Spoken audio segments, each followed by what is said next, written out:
What is up, everybody? Hope everybody is well. We had some technical difficulties getting this show on the road, but we are rolling here.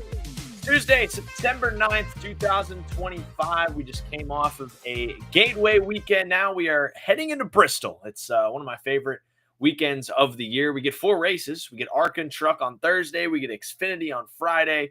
And then we get Cup Series with the all-famous Bass Pro Shops night race at the last great Coliseum. So it's going to be a lot of fun, a lot to look forward to. The entry lists are stacked, I believe, for the Truck Series and the Xfinity Series. As of right now, sometimes we see withdrawals and stuff like that.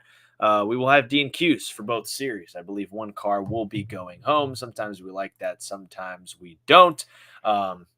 Welcome to the chat, Seamus. Everybody tuning in. I guess we can't really say anymore. This is a 2-hour Motor Stardom show because we kind of got rolling late here, 15 minutes late. So an hour, 45 minutes, we will be rolling here for the Motor Stardom show. We got a lot of fun stuff planned tonight. I'm excited to get to it.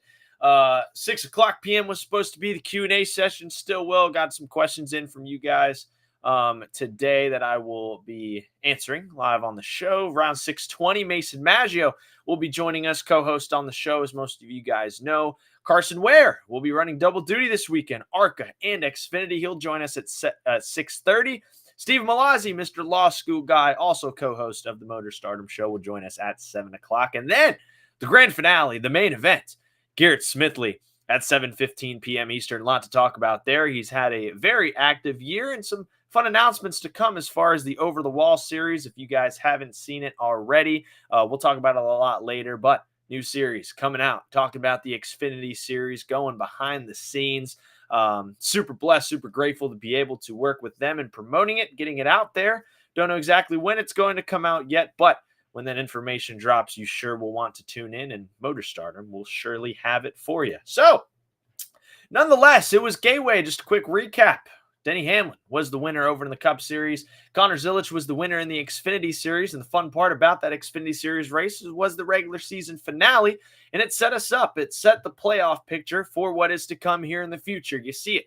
12 drivers will get to compete for a championship in the Xfinity Series this year. It was really a year swept by young talent, by the rookies in the series. That was kind of the big storyline here. You still got a lot of drivers that were big names, maybe expected to make the playoffs, that did miss it. You have Christian Eckes in the 16, did not make the playoffs. William Sawalich came close in the 18, did not make the playoffs. You also had other people, back there. You had Jeb Burton, who was battling for a spot, didn't make it. Ryan Sieg is always there. He didn't make the playoffs either. I mean, if the Xfinity Series field was also 16 cars, I feel like that would almost be justified. Daniel Dye, also a guy, Kaulig Racing car, didn't make the playoffs. Kaulig Racing, while they had a great Gateway, all 3 cars in the top 10, probably for the first time this year, nobody made the playoffs. The 11 car, we know Josh Williams got banished out of the seat about a month ago. Christian Eckes, one of the top Truck Series talents, goes to Kaulig Racing, doesn't make the playoffs. Daniel Dye as well, not make the playoffs, just not what you'd expect from Kaulig Racing. But nonetheless, this is the playoff field. You have Connor Zilisch, top seed, without a doubt about it. He's had so many wins this season. Gets a win at Gateway to just, ultra solidify himself as the championship favorite. But who could you put next to him as the championship favorite? Well, I'd say it's the 7 of Justin Allgaier, who slots himself right in that number 2 seed. The regular season championship came down to the wire, kind of. Zilisch won it by a good margin, but he didn't totally run away with it. Like Corey Heim did in the Truck Series. Sam Mayer has had a great year. He is in 3rd. Doesn't have the wins that Connor Zilisch has, right? But certainly has the points. He's had some great runs this year. Had some bad luck the last few weeks, but he's certainly looking to turn that around and start the playoffs very strong. Jesse Love right behind him in the number 2 car. Always going to be a threat. Brandon Jones quietly solid this year. We know he's gotten in victory lane. Same with Sammy Smith as well. Quietly consistent. Same can go for Nick Sanchez, Taylor Gray. Taylor Gray still looking for that first career win. And then you got all these guys below.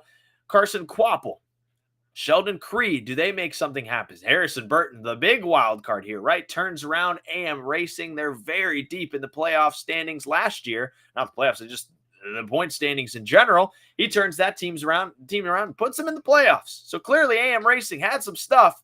They just needed the driver to come in there and show the world that they had that stuff. And then last but not least, in the playoff standings with 0 playoff points because he decided to turn Eric Almirola head on into a wall at Indianapolis. That's Austin Hill.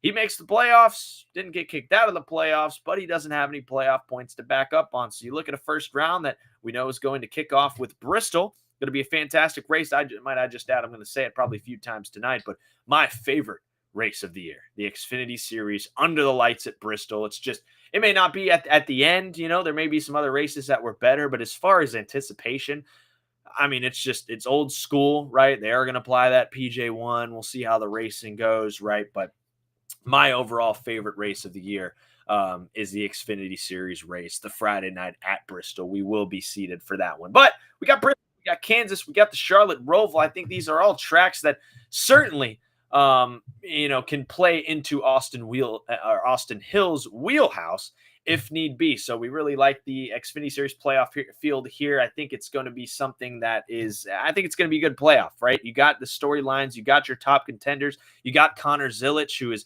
ahead of the game, but you got Justin Allgaier right there with him, and you got all these guys that can certainly make something happen, and we know better than anybody, this playoff format certainly can award anybody at the right time. Connor Zilic could win every single playoff race and have a tire blowout in the finale and lose that race. So, as obliged, 6:20 p.m. Eastern, let's bring in Mason Maggio. Welcome in. How are you doing, my friend? I'm doing good, man. How are you? I'm good. Had some. Oh yeah, sorry. Got flashbanged. Yeah, it was the first 2-hour Motor Stardom episode. Not really though, because we had some technical difficulties. My PC got exploded. But the PC has been fixed. We are so back. Call IT support, but not for me because I am IT support. But was just talking about the Xfinity Series playoff field. If you want to provide some maybe some insight here, some opinions of what stands out to you in this field. I was just going over. We know the favorites. We know Zilic. We know Allgaier. Is there anybody in here that you feel like can kind of surprise some people? Maybe make a deep run, go to the championship 4 that maybe people aren't thinking about. I mean, I think Taylor Gray's been fairly solid this year. I wouldn't be surprised if we saw him in the championship 4. I feel like that'd be a respectful pick. Nick Sanchez and that 48 team, they've done a really good job this year of putting together some good results. Obviously won Atlanta this year, so they've been very strong on the plate tracks. But Nick's also been in the conversation like a lot this year. Not saying that 48 car hasn't done its job in the last couple of years, but they've been, I feel like, in the conversation more than they have been in years past. But they've done a great job. I would not be surprised if one of those 2 cars made it.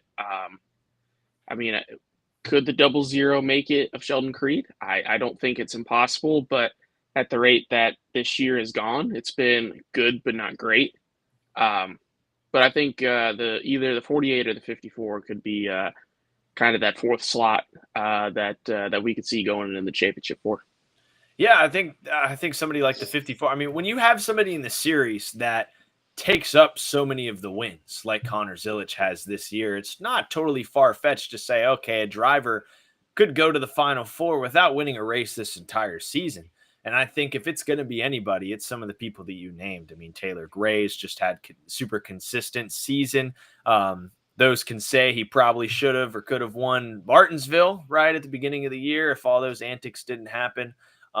Nick Sanchez is a guy who has won this year, but certainly also been on the consistent side. And then you mentioned a guy, Sheldon Creed, which literally the story of his career, which I feel like it's almost passed over at this point. It's not even a topic of conversation. People are just kind of like, all right, we're going to get a victory here or what? Like, is Sheldon Creed going to win? It's not as popular as it was maybe, last year or the beginning of this year, but he certainly can still make something happen. But Austin Hill down there at the bottom, 0 playoff points. I don't know exactly how much he would have had, but it certainly would have been because he had 2, 3, he would have had a decent amount of playoff points. Do you think that really affects them with how unpredictable this playoff can be? You think that's a penalty where it's like, okay, yeah, some may not think it's harsh at first, but he goes and misses the first round maybe by 10 points, then there you go. I think so. I mean, just in years past, I feel like the 21 team has been good. During the regular season, obviously they're a force to be reckoned with at the plate tracks like Atlanta, Daytona, Talladega. But and Austin's continued to improve over the last couple of years being in that 21 car. But when it comes to the playoffs, I just don't see the greatest of execution, whether that's on the team's part, Austin's fault, or just the cards not falling their way. I don't see them getting past maybe the round of eight, especially with, like you said, some of the penalties and some of the issues that he's had this season in particular. So I don't see him getting past the round of eight personally, unless they just come out of the gate swinging this weekend at Bristol and just upset, make like the ultimate upset of winning this weekend. But I don't see them moving forward. In all honesty, it's been a very up and down year. Like if it's outside of the plate tracks, it's not really Austin Hill's in the conversation, but not in the conversation of, hey, we got a potential guy that could go upset this playoff format. Yeah, I mean, looking at this round, looking at the drivers in it, it's such an unpredictable first round because of how consistent a lot of these guys have been. I think this round, the eliminations are going to be decided of just by who messes up. Honestly, it can be something as simple as Carson Quapple, right, having a mechanical issue at Gateway. Say that was in the playoffs, right? That's strike one there for them. But I think Bristol's going to be very telling, right? Who's going to be able to keep themselves clean? We've seen the Xfinity Series field rough themselves up on the short tracks this year, and Bristol night race is only going to intensify things. And then we go to the Roval to cut things off. That's just going to be unpredictable as all hell. But if Austin Hill can survive those, he's had a consistent race car to where he gets to Vegas, okay, but then Talladega, then Martinsville, where he's usually up there in the fray, either running up front or sending people into the fence or all the above. Certainly can make something happen. So I don't know. It certainly screams unpredictable first round to me. We'll see what happens. Real quick, we can switch over now to the Cup Series playoff bracket. Kind of talk about this one here, where we have two drivers that are advanced. Denny Hamlin, Chase Briscoe are advanced. Kyle Larson virtually advanced at plus 60. Bubba Wallace plus 50. Blaney 42, Byron 39, Reddick 37, Bell 32, right? All these guys are pretty much virtually advanced unless something insane happens at Bristol. You can even say the same for Chase Elliott. But the battle's really going to be here at the cut line. Austin Cindric plus 11, Austin Dillon minus 11, SVG minus 15, Bowman, horrendous round one. And if you could get worse than horrendous, it's where Josh Berry's had for round one. Did you see any surprises really happen here? We felt like, the group consensus, I had hope in SVG. I was berated by Malazzi in the group chat. Reasonably so. All right. I had faith in the 88 team. I'm not gonna lie, they kind of screwed it up last few weeks. They had a shot. But is there any surprises you think happen here? Ross Chastain technically could get punted on lap one and miss the playoffs, but do you think the four that are under the cut are realistically going to miss it? I think so. And I think a lot of people would agree with that statement. I know you, me, as well as Steven have talked about it on a number of occasions, right? I mean, like with SVG, with Austin Dillon. I had a little bit of faith in Josh Berry, which that's a little bit disappointing. I mean, the start to their playoffs has been absolutely abysmal. With two DNFs back to back, it's just the way it is. But I feel like the front three, or from 13th to 15th, I don't want to say they were predictable, but I wanted to say that if you had to choose between, who's in that bracket, who's in the top 16 bracket, who are the four that are going to probably have to, bet on a chance next year. And I feel like with where we're at, it's pretty realistic. I mean, we know obviously Austin Dillon's had a little bit of a history of being inconsistent. The 48 team has been more off than I would have expected this year. But with Shane's case, I don't blame him for anything. He's still very new to this, and I think people need to understand that as far as the ovals go. So I kind of figured that, not to discredit him or his talents. It's just, it's just being new to the Cup Series, right? But I think that'll change in years to come. But what we're seeing, I don't think is a true shock, other than the 21 car maybe being a little bit better, a little bit higher than that. But a lot can happen as we go into Bristol. Obviously, Josh Berry is a short track guy that could possibly help him get out of the hole that he's in. But we'll see. That's why people tune in for this half of the season, right? Is to see what the unexpected brings. Yeah, I had faith in Josh Berry too, man. I mean, they had speed, right? You qualify top 5 virtually at Darlington, and it's like, okay, you got a shot. Big track position, track, right? If you qualify well, he'll be at the front for at least a decent amount of the race. Gateway, I don't think they were horrible to start, but just 2 races that just didn't last long. And I think just like the Xfinity playoff, although that's a lot more unpredictable than this one, it's really just who makes the mistake is who's out these first few rounds, right? And once you get towards the end, it is who performs the best. But these first rounds, you just really got to stay mistake free, especially when you have all those points built up. But if you don't have those points built up, like Josh Berry, like Alex Bowman, those mistakes are gonna haunt you even more. So unfortunate that he's below the cut line. Look, anything can happen at Bristol. Do I think any of those 4 below the cut line can win an in? No, I don't know. It's we have yet to see how we have yet to see really Kyle Larson be defeated at Bristol. He dominated the race earlier in the year. I hope the race is a little bit better this time around, because if I do recall correctly, we're starting to get to tracks that we've already seen here on the Motor Stardom show, and I believe there was some sort of rant after that race, probably on the show. Probably by Stephen Malazzi, or myself, or Mason Maggio. We all probably ranted individually, and I'd have to go back to see that. But me, Mr. Conflict, no. Yeah, no, never, man. Never. Yeah, I'd have to go back and to see if how bad of a rant we had, I guess. But congratulations though to Denny Hamlin, who was the winner. Like we talked about, 2 Joe Gibbs Racing cars have locked themselves into the next round of the playoffs. Denny Hamlin is the prime example of Unc still got it. He goes out there and secures, another victory in the NASCAR Cup Series in pretty strong fashion. Every year we get to this point and say, hey, is this the year? Is this the year Denny Hamlin wins the championship? It's kind of, just kind of overusing that statement nowadays, almost like when Sheldon, almost asking like, hey, is Sheldon Creed going to win this race?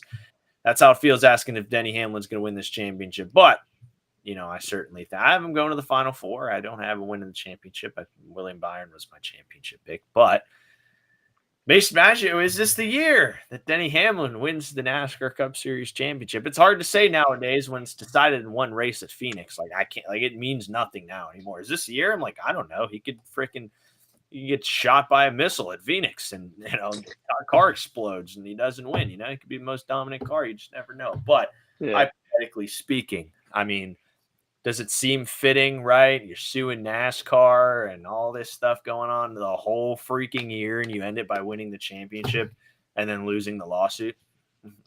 I'm sure it'd be a bittersweet storyline, right? But I mean, depending on how you look at it. But I mean, it, like you said, it's been said over and over and over again. I feel like Denny's always going to be a contender. And he shows the spirit of a fighter, right? And that's why he's cocky and he's willing to put it all on the line to make stuff happen. And he's done that, several times. It's too early to say. I don't want to, man, I don't know. I think a lot of people would, agree to disagree with me when I say that I think that there's a shot, but time will tell. We don't know. Could he be another Mark Martin where it's like, well, what if? Very well could be. Could he be one of those guys that finds his way into the championship 4 and just hits it off of Phoenix? Very well could be. But we don't know until we get to Martinsville and figure out who makes the Final Four at the end of the day. But obviously, Denny's off to a great start with his playoff run, and be interesting to see how well that 11 team is going to pursue over these next few rounds. Yeah, I mean, I think they have tremendously consistent speed as well. Denny Hamlin strikes me as a guy where, in that team where sometimes they miss the ball, sometimes they're in the back, certain races, not up front, not where they feel like they need to be. But I think when the time is right, they've certainly been able to strike. And I mean, I do got to give a shout out to Hendrick as well. I think we talked about on the show nothing about Hendrick at Gateway. We were kind of concerned. They had a show of recent troubles. It was a Penske track. We kind of put Gibbs in there, but we were like, oh, Hendrick's definitely not winning this race. And it ended up being Penske. I don't think was at the front all race. It was just Hendrick versus JGR against Penske. I was kind of thinking there could be a possibility. Sometimes when we go to tracks at a different part of the year, it ends up being that way. But also Penske is a team that peaks in the playoffs, right? So you thought, okay, maybe they may be even better at Gateway. But I mean, good momentum for Hendrick, for Kyle Larson as well to be that good. He had the run in with Blaney. That wasn't ideal. I'm sure they didn't want that to happen. But nonetheless, I mean, still to be able to have a good run, that whole team really, besides Alex Bowman, who's had an abysmal playoffs. I see they've changed the crew up. It looks like they took the 77 pit crew. They're really throwing everything at the with trying to make the next round here.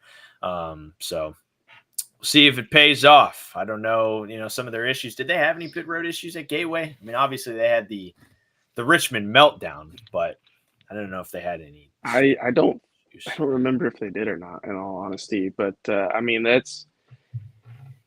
they're having to make that kind of change, that's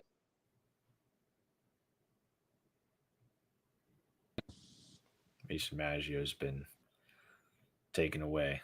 Oh, there he goes. Somebody was calling Mason Maggio. Now he's back. typical of me, connection issues. But anywho, before I was interrupted by poor internet, no, I mean, that's when you know that they're trying everything that they can, right? Like, when you're having as an abysmal season as you are in the 48 camp, you got to try something, right? You got to change personnel, you got to change, anything that you can. How you approach the weekend, that's got to change. And obviously they're trying something. And we'll just have to see what lands. But not the greatest when it comes to the playoffs for sure. But hopefully, even in this last half of the year, who knows? Maybe they could be that car that pulls off a win that's not in the playoffs. So who knows? But hopefully they get their season turned around because it's definitely not ideal compared to their teammates. Yeah, not ideal at all. So now for the first other guest, we'll slide in here. It's myself, it's Mason Maggio, and we're going to throw in Carson Ware, who is running double duty this weekend at Bristol Motor Speedway.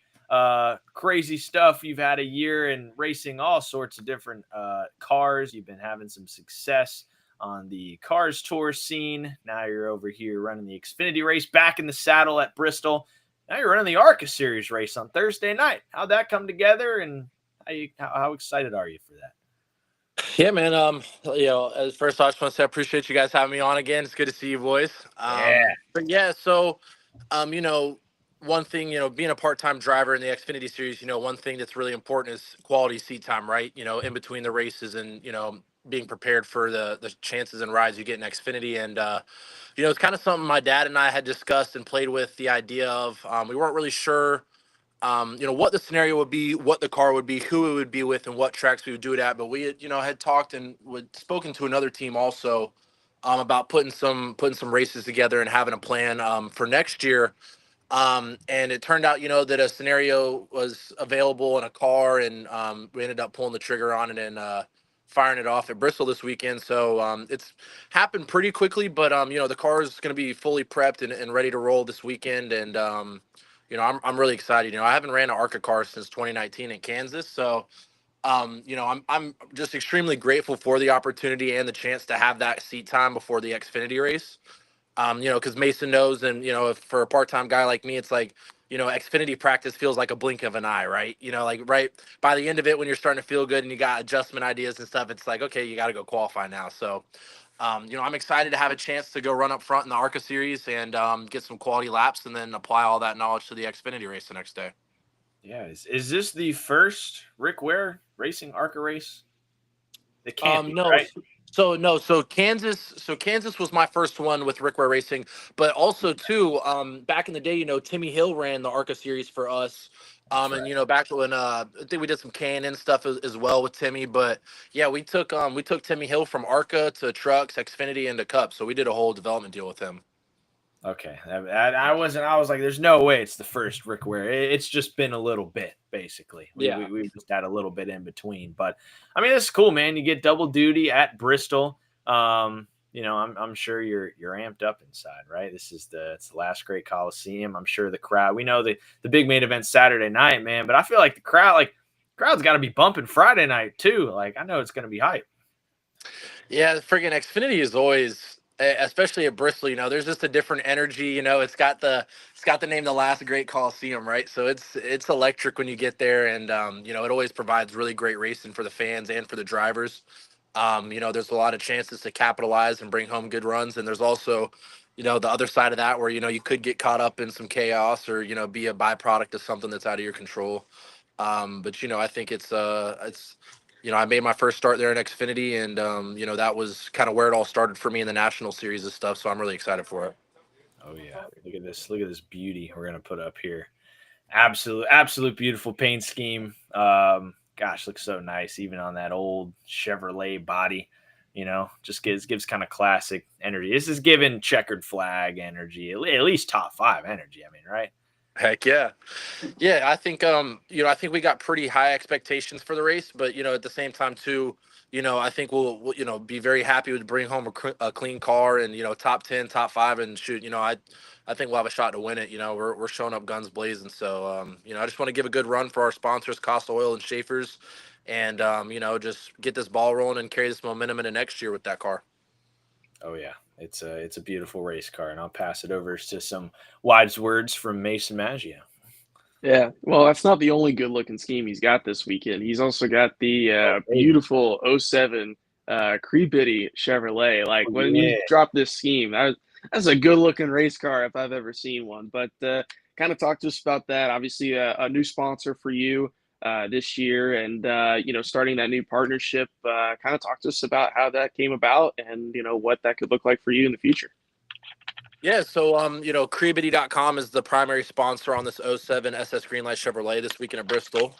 Costa Capitanasis with Costa Oil was the founder of Creabity, and he approached me and gave me the opportunity to be a part of the launch for this brand. It's a powderless and mess-free creatine gummy. So essentially, you can use it for pre-workout stuff or energy, focus, cognitive function, a whole bunch of different things.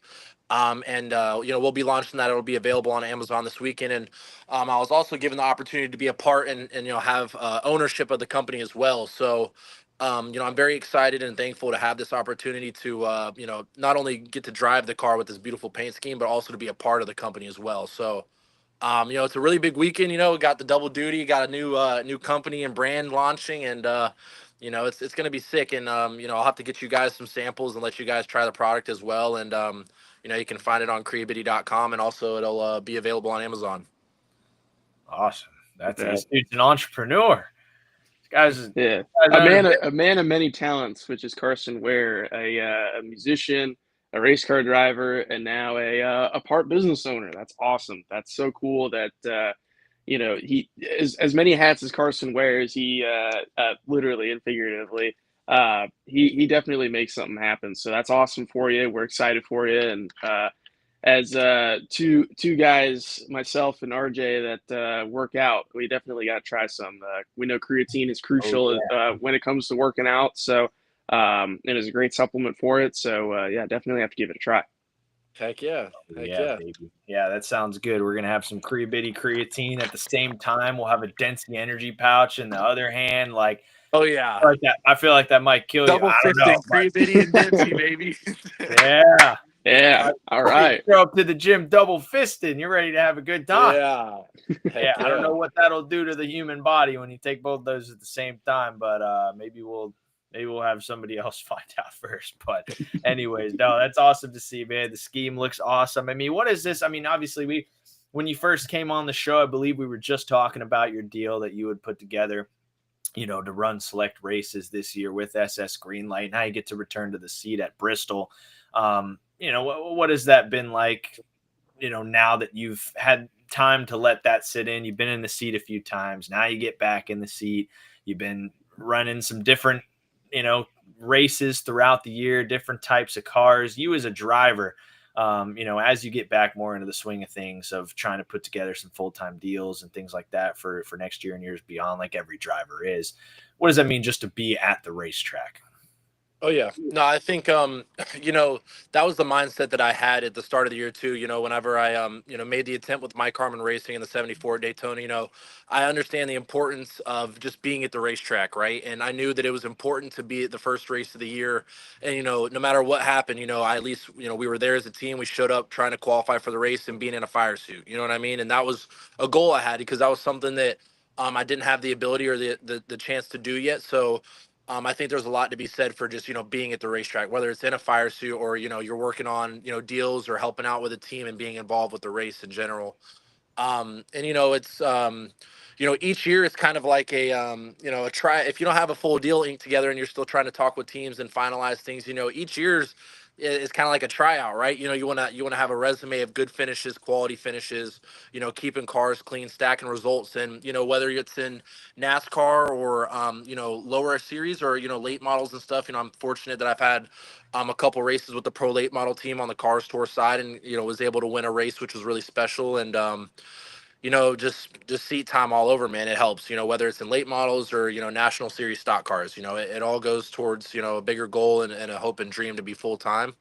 So we're just going to keep chipping away at it. And hopefully, thankfully with the help of my sponsors and stuff this year, I've been able to get more rides and race more stuff than what I thought and planned for. So I'm extremely grateful for them. And, we'll just try to keep this momentum rolling and hopefully have some big things for next year.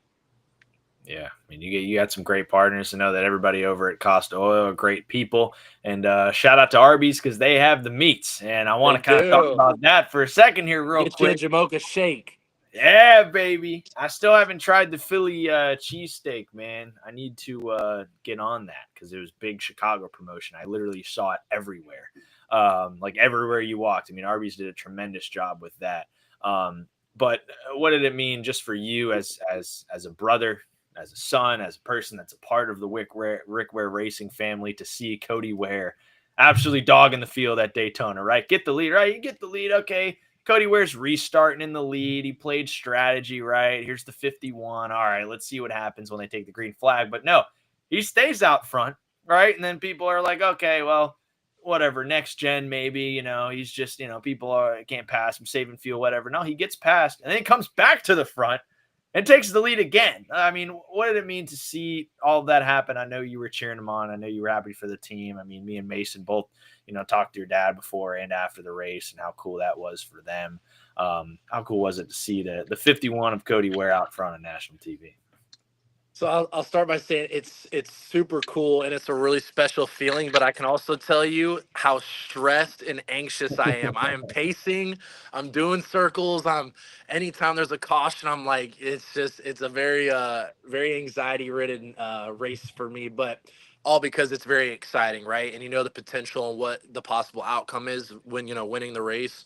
Yeah. But it's been really cool to see a national partner like Arby's, a nationwide company that is involved with us on multiple forms of racing, not just in NASCAR, but our Top Fuel, our Supercross, World Supercross teams, and the flat track stuff. It's really special and cool to see, my dad's hard work and Cody's hard work, have the opportunity to work with a company like that, and it's very special and close to home.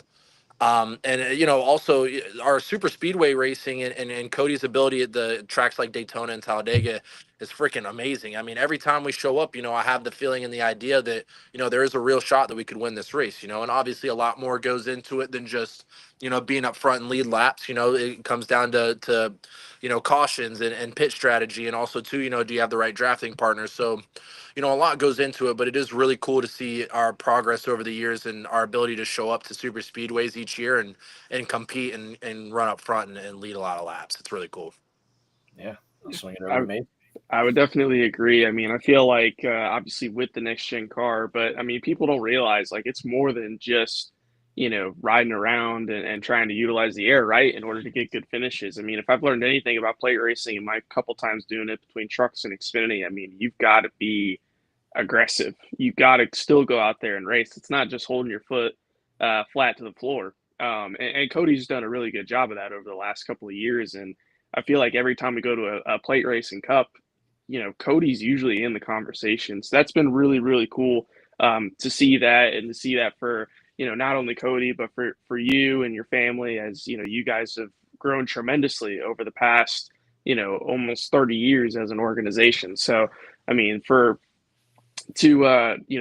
be a part of that and to see that is super cool. So you guys have got a lot to be proud of as far as the progress that you guys have made on all levels, right? Not just NASCAR, but I mean, you're building an empire that you can compare yourselves to the Penske's and the Chip Ganassi's that are doing a little bit of everything. So, what does that mean to you, and to be able to see that progress firsthand?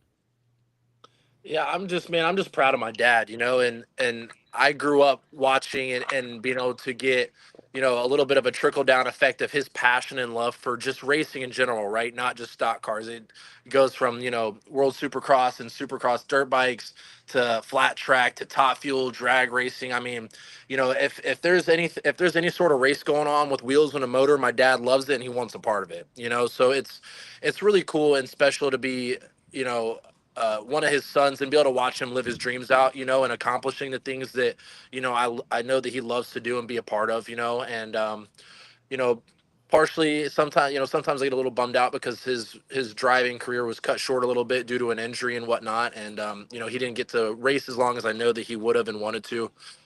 So it's cool to see his excitement and his passion and love for racing and just in general. And, like you said, it's, a couple of years ago, I wouldn't have thought that we'd have all the race teams that we do now. But at the same time, it doesn't surprise me because I know my dad. He wheels and deals, and if he has his mind set on something and a goal, he's gonna get with the right people or put the things in place to move towards that and make it happen. So I'm just really proud of our family and what we've created over the years, and what we look to continue to build moving forward. Yeah, super excited to see everything that takes place with you guys and the team and the development. Before we let you go, we got some questions here in the chat for you. One of them we kind of already answered, a two-part question talking about you liking to go full-time, obviously, down the road in your career. But I like the last leg of this question. I know you probably think about it. You probably tweeted about this a few times. But any interest in doing a few cup races with Cody? I mean, how cool would that be? If you and Cody Ware are both on a Cup Series entry list someday, just you being on a Cup Series entry list someday, obviously you would be really excited about that. Yeah, obviously, I have a want to, be able to make a cup start. That'll be a huge point in my career. I've kind of responded to some questions similar to that, with the response of, at this moment in time, I don't think that I'm ready for cup. I think I still have a lot to learn in Xfinity. And what I mean by that is, I want to be able to fully understand how these cars operate and work, and knowing what the limits are of these cars and getting the seat time and experience to where I get to a point where it's like, hey, I'm driving and maximizing each opportunity in this Xfinity car to the, its maximum capacity. And a lot of that just will come with seat time and experience. So I definitely want to make a cup star, but I just don't see myself ready right now. So I'm just not pushing the envelope on that. As time goes on, that opportunity will present itself to me. I can expect that, but right now, just nothing set in stone. And right now, I'm just worried about getting a chance to be, full time in Xfinity and go compete and run with those guys. And I still got a lot to learn. I would love to race with Cody, and that would be sick. I always give him crap because I tell him, if we're 1-2 at Daytona and there's a couple laps left in the 500, I'll push him, but he was not going to get to the line before me. So I always yank his chain with that stuff. But I think that time will come in the future, and it'll be really sick. Yeah, well, hope it certainly happens someday. It certainly will. You keep moving up the ranks, you'll be there soon enough. So, man, we appreciate you stopping by on this impromptu little Motor Stardom Show extended version here. 2 hours for the first time, I guess. So we'll see, how bad my ass hurts at the end of this with this uncomfortable chair. But, man, best of luck this weekend. Double duty. And now you've been on the show twice, and we're going to get you back here probably very soon. Heck yeah. RJ, Mason, I appreciate you guys, man. Much love, dudes. And Mason, good luck to you this weekend, homie. I'll see you soon, bro. And y'all enjoy the rest of the show, man. Sounds good, man. We appreciate you coming on, and I'll see you at Bristol. Awesome. Thank you, guys. Yes, sir. Thank you to Carson Ware, who will be running double duty in the 51, like we mentioned, in the Arc Menard series and the 07 in the Xfinity series. So, for the first time in Motor Stardom show history, we're going to take an intermission here. Maybe people got to use the bathroom, you know? You got to go to the bathroom? Yeah. Do you? No, we can't. I don't know. I don't either. We don't need this intermission. I mean, we got a lot of things to talk about. We got somebody that's really eager to talk about something here, probably. I don't know. I mean, we got Steven coming, and I'm sure he's eager to say something. Scratch the intermission. I ain't got no commercials to run anyway, so why run a 5-minute timer for all the people that we have in the chat? Let's just keep rolling. Reach double digits here in the stream. Thank you guys all for tuning in. Really excited. Steve Malazzi, fresh off of probably law school, I would imagine. He's all suited up, all formaled up. How you doing, man? Man. Dude, you know what's awful? I want you to imagine this, okay? I want you to imagine this. Okay. Monday through Friday, brutal, right? You're taking 16 credits in law school. You're working 30 hours a week as a legal clerk. It's a lot. It's a lot of work. It's like a shitload of work. All it is work. You got no time to yourself. My day's Wednesdays, 8 to 12 at the job, 1 to 9 in class. My day today, guess what? 8 to 3:30 at work. I just spit out chocolate chip cookie. 4 to 6 at class. 7 to whenever the Motor Stardom show. You do that all week long. You get home. You're enjoying your weekend. You sleep all day Saturday, recover, and you wake up Sunday. And do you know what I'd rather be doing than watching the NASCAR Cup Series? I'd rather have another day of misery. My God, it is the worst thing on the planet. And we're at a point, Xfinity is going to pass Cup in viewership. And thank you for your time, Steven. We appreciate it. No, I'm just kidding. We're back so bad. Motor Stardom show. I'm Stephen Malazzi, NASCAR Craftsman Truck Series driver. Today I found out I have the worst average finish out of all drivers in the NASCAR Craftsman Truck Series with a minimum of 5 12. Oh, nice. No, this could be the intro. Oh, we got an intro now? He's RJ. He's Mason. I'm Stephen Malazzi. Worst average finish in the NASCAR Craftsman Truck Series. Guess what we do every single Tuesday? It's this. It's time for the one, the only, the Motor Stardom Show. Brought to you by none other than Density Energy Pouches. Yes, sir. Maggio 15 on Amazon. What do we got today, gentlemen? What are we going to talk about? Oh, well, we've talked about it a little bit already. We talked about the Xfinity Series playoff field. Talked about the Cup Series playoff field and what we're looking into. So I guess I can kind of ask you the same question. There we go. Good morning, Checkered Flag Dan. Welcome in. We got Density. If there's 3 things I love about this show, it's Stephen Malazzi, Density Energy Pouches, and Checkered Flag Dan. Love you too. Wow. Get absolutely fucked, RJ. How do you feel that you were not on that list? Oh, thanks, man. Appreciate it. Yeah, I challenged Checkered Flag Dan in the comment section. I was like, hey, man, 2-hour Motor Stardom show, dude. Like, that's a long time, man. You gotta lock in, which actually it's turned out, as I've kind of clarified already, an hour 45 because my PC exploded. But a lot to talk about here, man. We're officially approaching here basically hour 2 of the Motor Stardom show. We just already talked some Xfinity Series stuff, some Cup Series stuff. Mason Maggio slid on in here.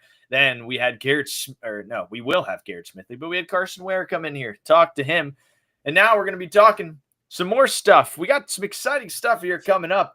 My camera's really positioned low, so I can't really do this. And there's also no water left in this cup, so that's not going to be baby. I do have seat number 33 from Whataburger in Dallas. Oh, my God, I'm driving the 33 this weekend. But no, I didn't steal it. The guy said, yeah, you can have it. So wait. Let's do 2 in the morning. Can we also talk about how wrong RJ Starcevic was with his playoff predictions? Like, I missed one guy. That SPG. I had faith in the 88, all right? I had the same thing you terrible. He's what, 19 points down, 11 points down Yeah, already? look, I had faith. All right, look, I had faith. I ain't He had on a a brother for 20 having faith, man. 25 points, and he can't get there from here. I told you, you can't be bad at ovals and advance in an oval playoff series. Which, by the way, did anybody else see the tweet that of the 2006 news article where NASCAR was like, yeah, we don't want to have a win-in system because we don't want some road course ringer to win and make the playoffs. And I thought that was really funny because how They far just we've didn't come like in 19 Ron years. Fellows. Yeah. Yeah. Ron Well, Fellows. now, Shout out Ron Fellows, man. now here we are. And I was right, man. I said Cindric was probably going to do it with Gateway on the schedule. And hey, honestly, kudos to Austin Dillon. He's really the only one in my mind with a shot still to get in because, you know, Bowman's Hendrick car 4. He's not winning at Bristol. I don't think Barry's winning at Bristol. SVG is not good at Bristol. That's where I say otherwise. I think Barry's got to at least have a shot. I mean, come on, you're talking to a guy that's done short tracks with the best of the best for the last over 10 years. But I don't completely disagree with you. I do think that this is probably, and me and RJ talked about this before you got on the show, but I do think this is probably the most predictable, current standings that we expected to see here. But I'm not completely counting Josh Berry out. I think with Bristol, it's been a good track for him in the past. I think we got to put him at least in the conversation. In? Mason Maggio saying Josh Berry wins and walks. I think we got to put him in the conversation, man. Hey, that's all I'm saying. Can I ask you a question? Listen, it's been a rough 2 starts. Can I ask you a question, Mason? When I'm finished. Okay. He's had a rough 2 starts to the playoffs, but that could change Saturday night under the lights. Because why? It's Bristol, baby. Anyway, Steven, you hate that place. Go on ahead. You just make shit up? Like, do you just make – what do you mean Josh Berry has been good at Bristol? You know what, Josh – you know how many – last 5 Bristol races. So Berry's only been in 3 of them. Do you know how many top 10s he has? 0. Average finish of 17th. And you think, oh, my God, he's going to come out and win.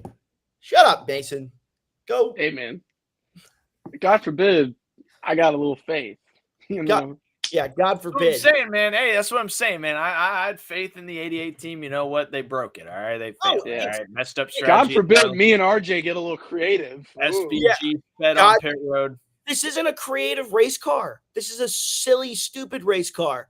Okay? It doesn't matter. You're going to run where you qualify. And if you're not good at qualifying, you're not going to finish well. Yeah, I look a little fat in that photo. I'm down 8 pounds. What are you going to do about it, RJ? Huh? Hey. Yeah, thank you. Hey. Nathan Nicholson knows what's up. Wait, no, that's Nathan Nicholson worshiper. He knows what's up. Barry was not even that great in Xfinity at Bristol. Bristol's not his strong suit. I do actually really think that Austin Dillon has a random shot to pull it off. Like he has these legacy races where he goes out and does ridiculous crap. And this just kind of feels like one of those races where he finds something magic. And literally all it'll take is a Cindric issue, right? Cindric wrecks or spins and gets caught up in traffic. I mean, that's it, right? So what a disastrous round for Bowman, though, huh? I mean, the other 3 Hendrick cars are not performing phenomenally either, but they're still all comfortably in the next round. Yeah, they're throwing the kitchen sink at it right now and hoping something sticks. But yeah, it's been a rough year, not just playoffs, but a rough year for that 48 group, man. All right, man. Enough talking about the Cup Series. I want to talk about the Xfinity Series again. So I believe our friend here is ready. He's been on the Motor Stardom show before, live inside of Mason Maggio's hot ass RV. With Tommy Simpson as a special guest, but now he comes in here virtually. He drives the number 14 for SS Greenlight Racing and is the star of a new show that we're going to talk about here tonight. Welcome in, Garrett Smithley, everybody. Yeah. Give it up. Mason, clap. Damn, jeez. Yeah. I gave a thumbs up, all right? All right. Damn. It's not like loud like a clap. Anyways, Garrett, how we doing, man? Oh, Garrett's muted. Garrett, we can't hear you, man. Mechanical failure. Nothing. Nothing. Well, he's figuring. No, I got nothing. They got the same thing I do, I think. Right? No, I don't know. Should we, RJ, roll the clip? Question mark. Roll what clip? Oh, the Garrett Smithley clip. Come on now. Hypothetically, you win tonight. Yeah. While we have these technical difficulties, We almost had a spit take. Jeez, That's Yeah, crazy. we good? No faith over here. Hey, there we go. Perfect. I feel so bad about that. But Dang. the question lead was crazy question lead. We're talking about laying back. It's Oh, a crazy pull, man. Almost won $1,000. Garrett, if off. you could speak to us in sign language, have you ever used this platform, the Restream platform? No, I have not. I've used Oh, you're back. Twitch, and I've used Zoom, and I've used Microsoft. Holy cow, we Teams. can hear Garrett Smithley. All right. Now you can answer the question. How you doing? I'm doing great. I was just saying that I was super excited to talk about the best series in NASCAR, the Xfinity Series. Yeah. What's up? Yeah. I Yeah. do. I actually almost tweeted today, but I've already built my reputation as a moron on Twitter, so I'm trying to step back from it. I did almost tweet today, like what happens when Xfinity passes Cup in viewership, and like it was supposed to be a bit. And looking at the trends, it's legitimately possible that the Xfinity Series becomes more popular. I mean, Look, I think the CW's done an incredible job branding the Xfinity Series, making it very easy to find on TV. Obviously, the viewership speaks for itself. We've Yeah. only been a handful of races under 1 million. I think this last weekend we were, basically prime time Saturday night, 7:30 Eastern start, and we were almost 1 million viewers. And we were up against some stiff competition. college football. College football. I was a little worried going into this part of the season. It's always worrisome viewership wise, NASCAR going up against football both on Saturday and Sunday. But Xfinity Series has stepped up to the plate. CW stepped up to the plate, and they've done a really good job, and it's trending up. Yeah, and you think about it too, right? The product on track is substantially better, but in a world where sports events are continuously getting shorter, like you think about baseball, how much they've shortened baseball games and the rise that's come back in person attendance in baseball games over the past couple of years. The Xfinity Series is shorter, and when you're trying to introduce somebody to NASCAR and say, "Hey, let's watch this," it's really tough to stomach Richmond in the Cup car, right? But watching Xfinity anywhere, it's a much less lengthy race and a much better product on the racetrack. So, Yep, no, I totally agree. I think you look at Xfinity, it's scrappy, it's more grassroots, it's more blue collar, it's more relatable for the fans. It's a series that, in my opinion, is a really nice bridge between old technology and new technology. We're still running carburetors, we're still running old truck arms, we're still running, these old 9-inch rear ends, but we're still, it's still very much, trying to get these setups right, and it's all about aero, and it's all about, getting the nose down and these double pigtail setups, and all of the things that these crew chiefs are doing, the innovations. It's really cool, and we're still going, almost 200 miles an hour at some of these mile-and-a-half racetracks, putting on really good shows at Daytona. Another great show this past weekend at Gateway. So, Cup is always going to be Cup. There's no doubt about it. That's the top of the top. But I think the Xfinity Series, and this is why I have made my home in the Xfinity Series is because it's a great option, and it's a great opportunity for drivers like me. Yeah, and you talk about making the Xfinity Series your home. You said the number 200 somewhere. Just want to congratulate you, man. 200 starts. Big milestone this weekend. We had a few different milestones. I know Joey Gase had one himself. Parker Retzlaff, I believe, reached 100 starts. And you got the big 200. You mentioned the Xfinity Series being your home. Kind of elaborate on that. How cool is it to have been in the game for this long? And I'm sure the way you look at it, you still got plenty of years to go. Yeah, I certainly hope so. There's a lot of factors that go into that. So hopefully we can continue sticking around. But, this is my 10th year in the sport. Started in 2015 in the truck series with Mike Mittler. Made my debut the last race of the season for the Xfinity Series that year in 2015 with Derek Cope in the 70 car.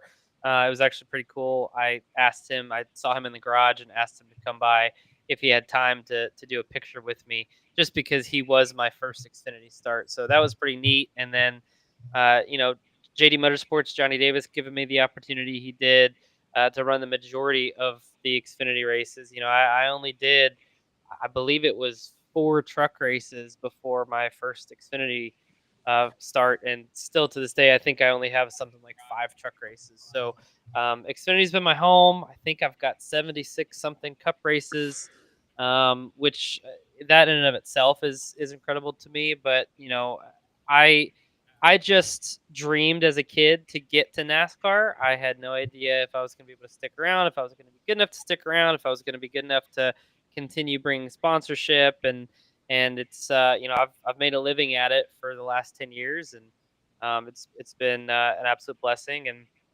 I don't know where 200 starts came from, because it's like I blinked and here we are 10 years later. So it's been a lot of fun.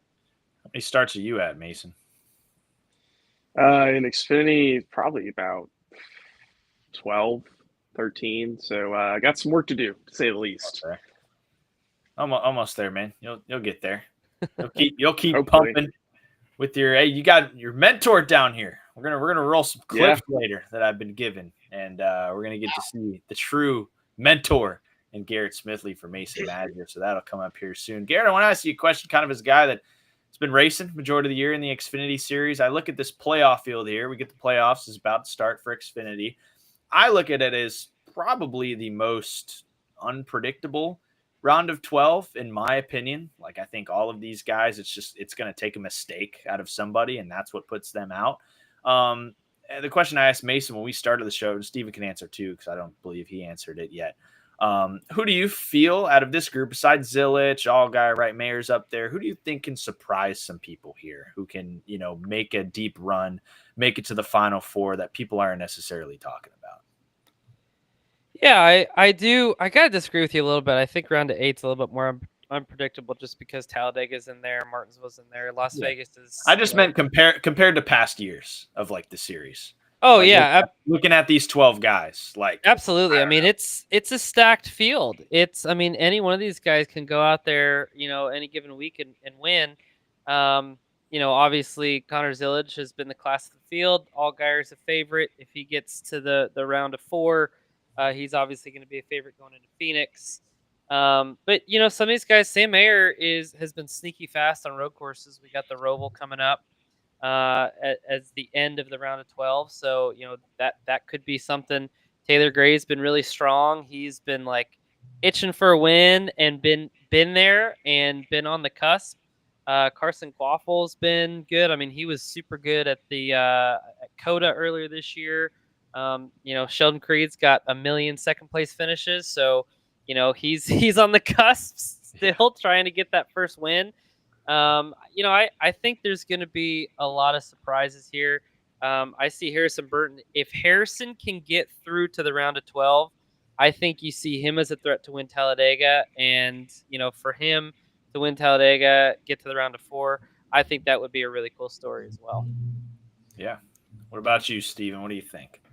I think you're locking in Zilich, Allgaier, Mayer, Hill, Love. Like, I think those 5 for me are in. I even though Hill has no playoff points, he has been one of the 5 best cars, I think, pretty much all year.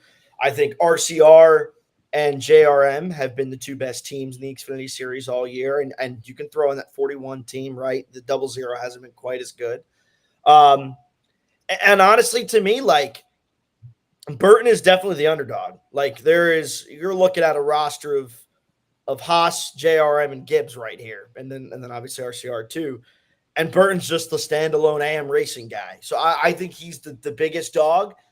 I think Quapple's been a step behind his JRM teammates. I think Sammy Smith could be out, Sanchez could be out, and Greg could be out. I think those are the 5. I think Creed's probably pretty safe too.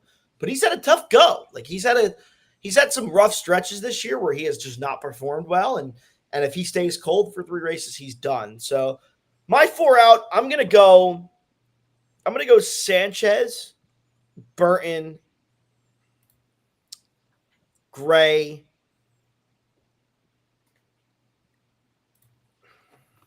and Quapple. That's what I'm gonna say. Those are my predictions for round 1. So it's interesting because Mason Maggio, you said that you felt Taylor Gray, Nick Sanchez could go all the way. I mean, I wouldn't completely throw them out of the equation, right? I think definitely for the next round. I mean, Taylor's been, in the picture a lot. Nick Sanchez obviously won Atlanta back in the summer race, and that was, I feel like he's been, quietly consistent, which is something that I feel like, at least for guys that are in the sport, right, that doesn't go unrecognized. So I think they can make it 100% at least to the next round. Well, I got a question for Garrett here. Garrett, I can't move on. I can never let go of the past. That's why I miss all of my ex-girlfriends. On that note, let's talk about the format and the format we used to have, right? Connor Zilic is a bona fide runaway for this championship, probably in a full season points format. What has he won? 8 of the last 9, 7 of the last 8, something like that. There's no doubt. And for a format that claims to put an emphasis on winning, that should make him the champion, right? Because 9 wins is unprecedented in the Xfinity Series. How would you feel if he doesn't win a championship? And do you think he deserves to win it as a driver? And like irrespective of what the format is, how do you feel about that? Yeah, there's no question that he deserves to win it. I mean, you saw Eric Jones a few years ago come in there in the 20 car and absolutely dominate, and you saw one restart, and I think somebody stayed out on old tires at Homestead, and you saw Daniel Suarez win the championship. Did Daniel Suarez deserve to win that championship? I mean, he wasn't the most dominant car all year long. It was Eric Jones, but he won the championship because of a late race restart. So that's the format we have. It's, a lot of people have talked about, you could go and have the best NFL team and win, every single game in your season and go to the Super Bowl and lose to 9 and whatever team. So I have mixed feelings about it. I personally believe that I don't think that the championship should be one race. I think it should be at least a 3-race run to the championship. I think I tweeted that I don't know, not too long ago, and I had a lot of good response to that. It gives an opportunity for that round of 4 to go to play out, right? You have 3 drivers that can lock themselves in, or 2 drivers that can lock themselves in, and nobody can be mathematically, or I guess they'd be already locked in. There's nobody that's going to be mathematically out of it in 3 races, regardless of what happens. Yeah. So I think there could be a nice hybrid. Like I said, I've never been a fan of the winner take all, but that's what we have. And I mean, I think a lot of people said like, oh, Joey Logano didn't deserve championships, blah, blah, blah. He's been a championship caliber driver, really almost since he's gotten into the sport, especially since he's gotten into Penske. So, I think anybody that gets into the championship 4 deserves the championship because they've gotten to that point. Then it just becomes how the race plays out. Yeah, I guess we'll have to find out. A lot of people have their, problems with the playoff format. I saw some video of Jordan Bianchi being very mysterious on his show today or the other day, talking about possibly 3, 3, and 4 format maybe for the Cup Series for the playoffs. So we'll have to see what they add into fruition. But Xfinity Series playoff starts this week. Bristol Friday night racing, going to be exciting. Yes, Steven? On that note, do we think that if they go 3, 3, 4, that they're increasing the number of drivers or increasing the number of eliminations in the first 2 rounds, or keeping the amount of eliminations the same but decreasing the amount of drivers who make the playoffs? That's way too much math for me.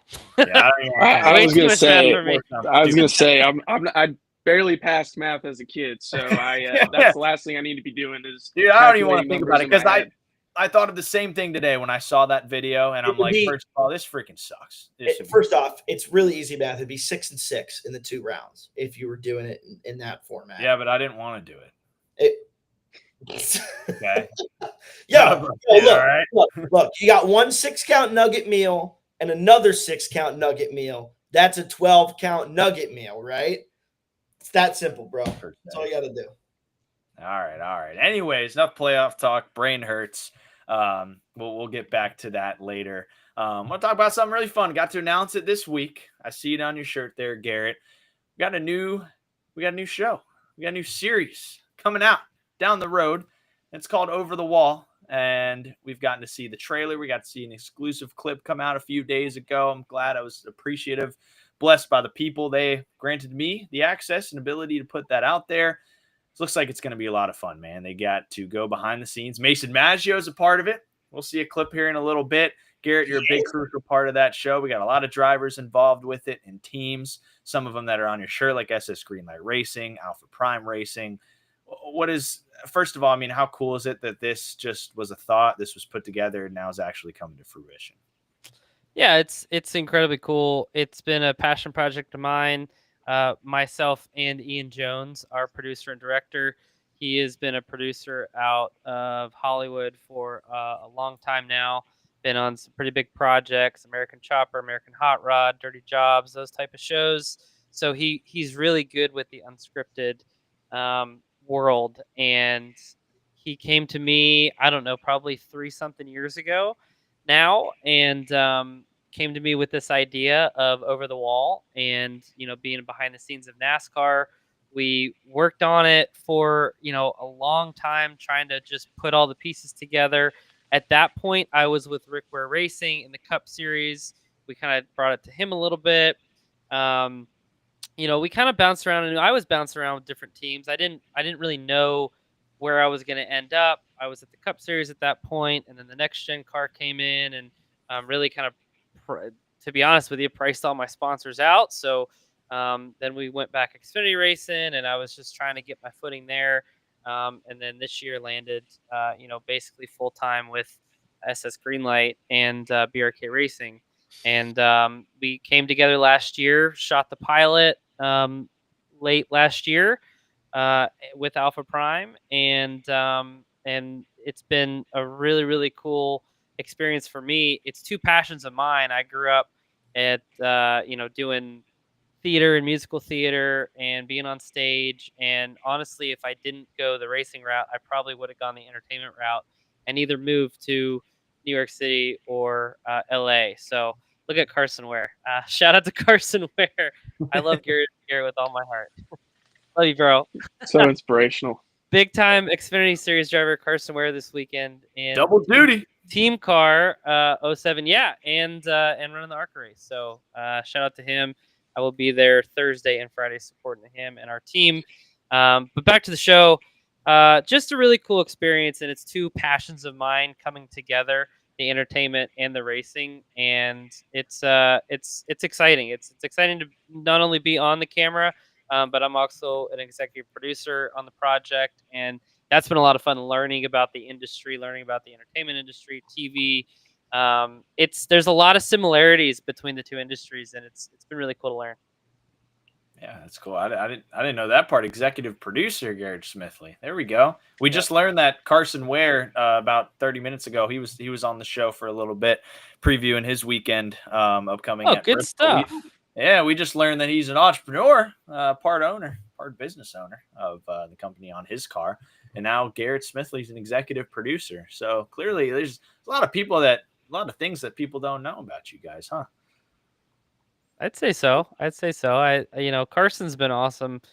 Raced for his dad for a long time, and he actually came in to the Xfinity Series during COVID, and he super impressed me. I mean, here's a guy that went to Bowman Gray in a modified, won the race, kind of cold turkey, never doing it before, and then jumped into the Xfinity car, and really just didn't have any practice or qualifying or any warm up, and went out and did a really, really nice job. And he's also I'm sure he talked about it, but I believe he is an incredible talented musician. I told my buddy Brendan and Lindsay Poole about that. Brennan, who runs the Xfinity Series as well in the 44 car. Lindsay's helped him out a little bit on the music side too. So that's been a lot of fun. And I've known Cody for a long time, his brother. I mean, Cody, we grew up running legend cars together, and just so cool to see what the Wares have been able to accomplish in racing. Yeah, we were talking to him about the 51 being out front at Daytona and how cool that was for the team and Rick and everybody, and Arby's having the meets. There's so much that went into that race. So that was really cool to see that. So definitely big congrats to them. Yes, Steven. I love how you know when I'm going to talk because I always move my hand in a dramatic way. I actually had Arby's for the first time thanks to Rick Ware Racing's partnership with Arby's. I had never had Arby's before in my life. What did you get? On the way back, I'll tell you, on the way back from Darlington, I got Josh Ryome in my car, and he is a very picky eater, will not eat anything. And you know what? He sees an Arby's, and he goes, man, that's what I really want right now. And I'm like, you want Arby's? So we get Arby's. He had the Jamocha Shake, which I will give them credit. Phenomenal. The Jamocha Shake was delicious.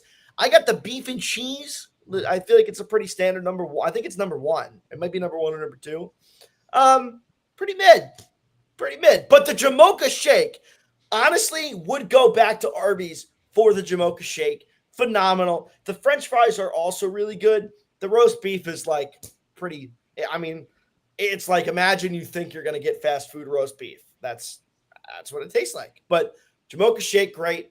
Arby's fries, pretty solid. That's my Arby's food review. Thanks to brought to you by Rick Ware. Arby's pulled the plug because it wasn't a good enough review.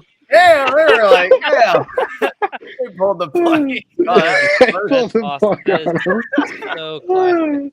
That's great. Nope, not good enough. We're pulling the plug on him. Yeah. Somebody's not going to get an Arby's sponsorship anytime soon. That's funny. That was awesome. Yeah. That was awesome. I don't know. Maybe if we kick him out and bring him back in, that'll know. He's still in the same frame. He's just frozen. Even if you can hear us, you should probably leave and rejoin. I was getting ready to play the Mason and Garrett clip, but I really want Steven to be here for it. I can't wait for him to gaslight me into thinking I did a crappy job. That's what I know it's going to be. What, on the simulator? Yeah, I don't know. Just on anything. I could blink wrong and Steven will find a way to give me crap. Have you seen it, Mason?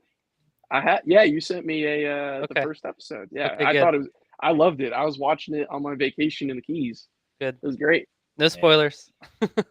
Mason. Yeah, no spoilers, dude. Jeez. Yeah. Mason did have a vacation in the Keys. That's right. How long ago was that already now? A few months? That was a month ago, and everybody kept telling me, why are you on your phone?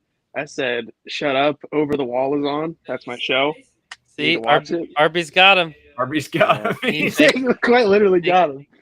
They kidnapped him. He's gone now. Yeah. He rejoined, but he's gone. I see Philadelphia Eagles bed sheets. All right, fly Eagles, fly. That's incredible. Big win on Thursday night. Gary, do you have a football team? Steelers, baby. Aaron Rodgers. Yeah.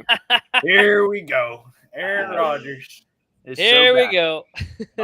Unc still got it. Yeah, Sunday was an eventful game for me. I was super nervous. Being a big Justin Fields fan, I love that they brought Justin Fields in.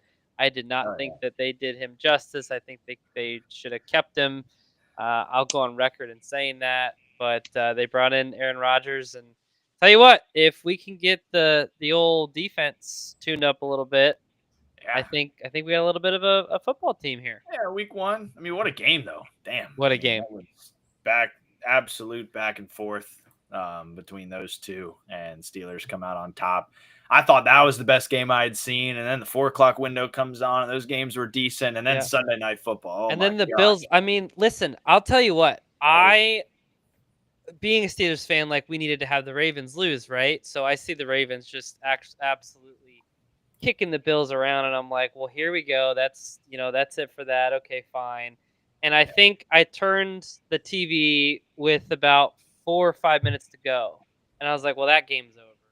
And I woke up and I see all these like Bills celebration. I'm like, what the heck happened? So I got on YouTube and I looked at the highlights and I was like, they came back and won.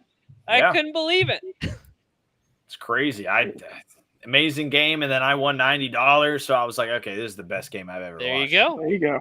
We love Anyways, that. I'm starting to think that's the definition of it's never over till it's over. Exactly. 100%. All right. So this clip split into two a little bit because it was long. And I could only fit. My PC was already frying itself. So, what did we say on the show when Caesar came into the RV? What was the catchphrase? Low budget, high passion. Low budget, Welcome high to the passion. Motor Stardom Show. Anyways, let's watch Garrett Smithley coach up Mason Maggio in a simulator. Here's a special edition, a special access clip of Over the Wall. And here's our sim. Wow. Colin, what's up? What's up? How you doing? Good to see you again. Good to see you. This is Mason Maggio. Nice to meet you, man. Today, Garrett and I came by to work on the sim and get some laps in. For a rookie driver like myself, that's super crucial with the lack of seat time that we get, and being able to have a guy like Garrett who has a ton of experience in multiple series across NASCAR, it's huge. Figured we'd do some test laps. My history with Garrett, so fun fact, he was the first ever NASCAR driver that I had ever met. So it's pretty neat how my journey has been entwined with his, and we've kind of been able to build that relationship. You know, he's been a driver coach for me when I was doing late model stuff on the short track level. It's an interesting dynamic because we're competing certain weekends, but if we're not competing at the same racetrack, he's always trying to find a way to help me. Go ahead. Wow. Oh yeah. Like I said, it's a wild ride. So we're gonna blend right here at the end of that yellow line, white line. Yep. And then coming to green in practice and qualifying, you're gonna be right up here next to the wall. You definitely wanna keep it off the wall when you qualify, because that'll just kill your time. But yep, that's looking really good. Brake pedal is really stiff just like in real life, so just be aware of that. Nice and smooth, yep, nice and smooth. Yep, make sure, yep, got the wall just there a little bit, but that's all right. Yep, you can run, yep. Run up just like that. That looks really good. Nice and smooth back to the throttle. Make sure you don't give it too much. Really good there. The closer you are to that wall, it kind of gives you a little bubble. So that's why when we go to Homestead, you see these guys running right against the wall. It basically kind of gives you a little bubble where the air kind of stops it from spinning and stops it from sliding. Nailed it. Safe. So what do you think? A lot to take away from this experience. Yeah. A lot of good notes, a lot of good resources, a lot of good input from yourself and from what I felt in the car. I'm impressed. I love it. 50-lap run, you're going to be hanging your tongue out and you're going to be really worn out at the end of it. Yeah. So tire management is going to be a huge factor in it as well. It's huge. It is. Yep. It is absolutely key. Good job, dude. Appreciate it. What'd you think? And it's awesome.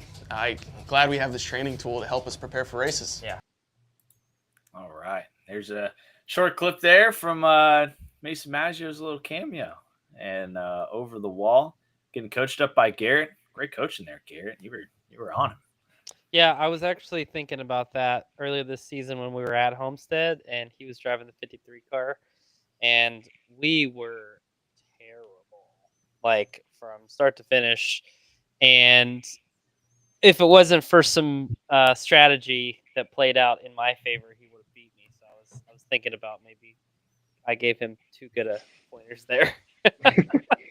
Yeah, well, it probably didn't hit me as hard because probably the biggest thing that I struggled with was the long run. Because next thing you know, like you were saying in the clip, you're hanging your tongue out because 50-lap old tires, you're just sawing on the wheel the whole time. But I will say you took off on short runs, but I got back to you and passed you on the long run. So yep, I needed those long runs to go. We put tires on in the middle. There was a caution early in, I think, stage 2 or something like that.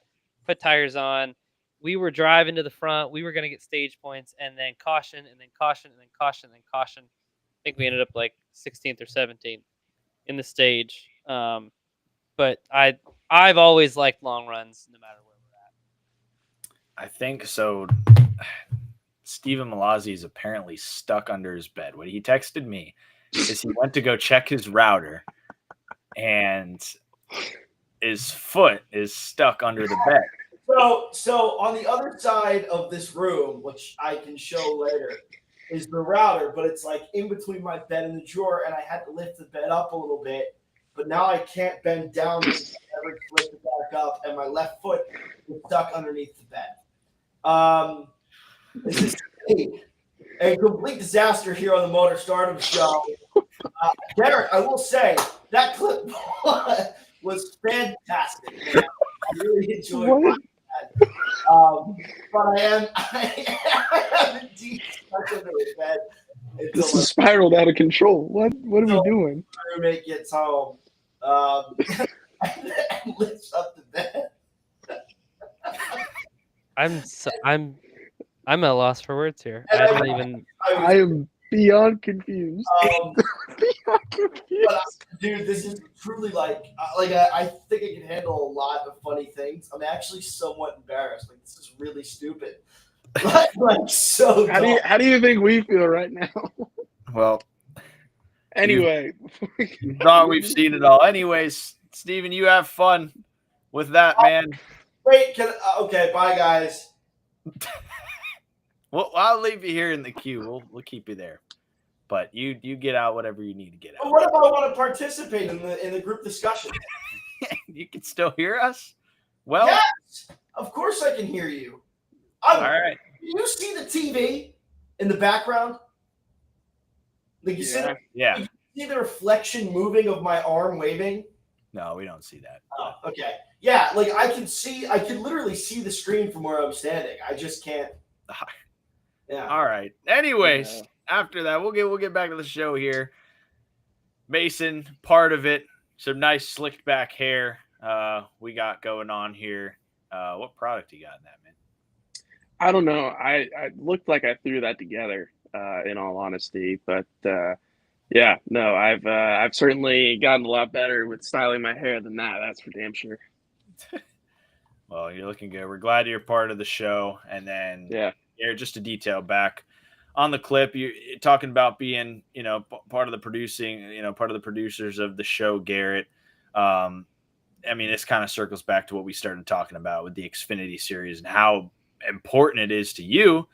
You got 200 starts. You've been in the series for a long time. You hope to be in it for many more. And you mentioned how, you hope to be in it for many more, but there's a lot of factors that go into that. This show is really going to show everybody what factors really go into you building the longevity of your career in the Xfinity series the way you are, right? Yeah, no, absolutely. And for me, I've worked so hard to be here and to stay here, not coming from a racing background and, not coming from, parents that can just write checks, which, we see a lot.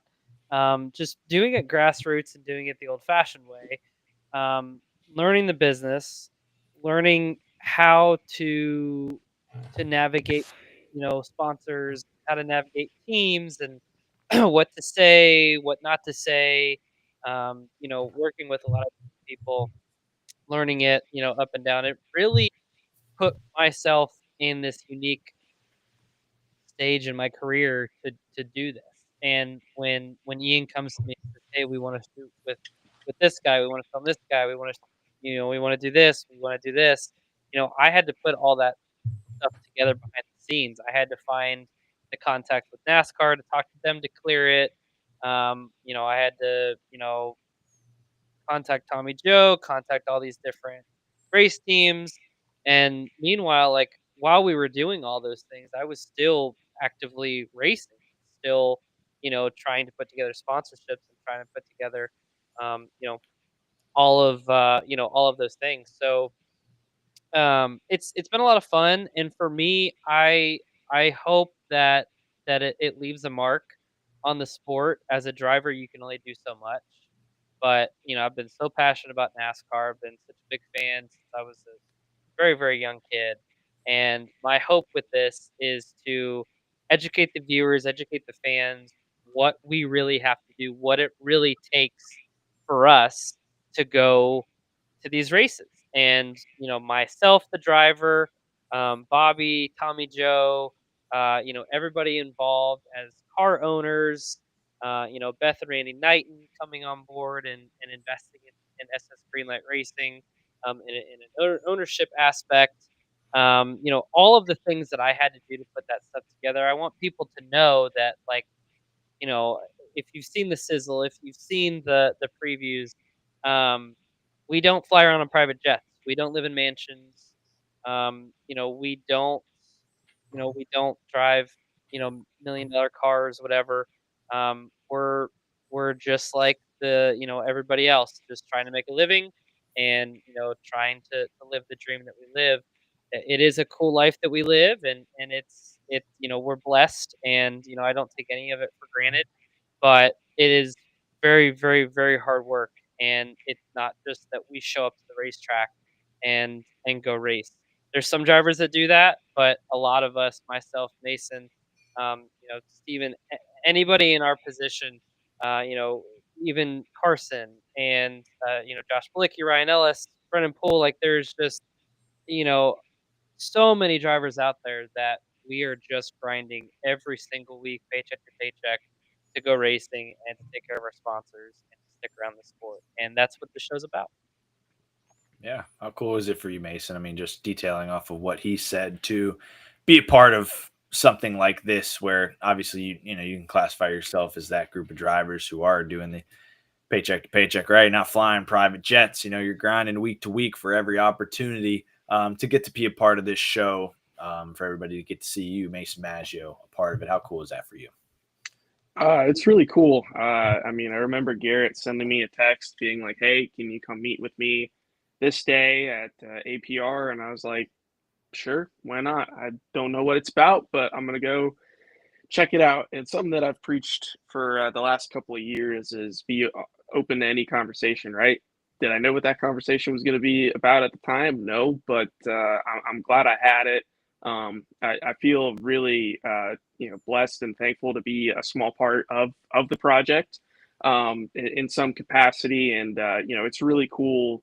What Garrett and Ian and all the guys and gals that are working behind the scenes on this project are doing, right, and bringing, kind of giving the underdog a spotlight in a sense. So and showing, hey, this is the reality of our sport for the guys that don't get talked about much. So I think it's really cool, and I'm super thankful that Garrett gave me that call that day and gave me the opportunity to be a small part of that, as well as several other drivers and people in the industry to be a part of that. So really looking forward to seeing this, come into the limelight, and people being able to kind of see it firsthand, what everybody's been working so hard towards. And it's super cool to be a part of, and something that I'm excited to show people on my end as well. Yeah, 1000%. We're excited for the show to drop. This is something that, like, just me as a race fan, this gets to come out. I'm like, oh, I'm waiting, seeing every news release to see when this show is going to, come out, because I want to watch it. I want to see all this stuff happen. And so to be a part of this, being able to put it out, being able to help promote it, this is awesome. This is going to be really cool. Everybody, that is watching right now and is hopefully going to watch the show when it does release. It's going to be awesome. Just seeing the clips. And I mean, Garrett is a person that's been working on it, being a producer of the show, but also being a guy that's went through that struggle, seeing the team struggles, seeing the driver struggles, the crew too, right? This isn't just about the drivers, the team owners. I mean, this is everybody on every crew, right? The small crews, the big crews. Yep. We know how small the crews, especially, the road crews, can be for these teams. I think it's going to get to show everything. So I think that's going to be really cool. I'm really excited about that. I'm glad you brought that up, because that is one thing that we wanted to make sure that people knew, that we're going to be telling everybody's story. We're not just going to be telling the stories that, most people know, all the drivers, most people know all the owners.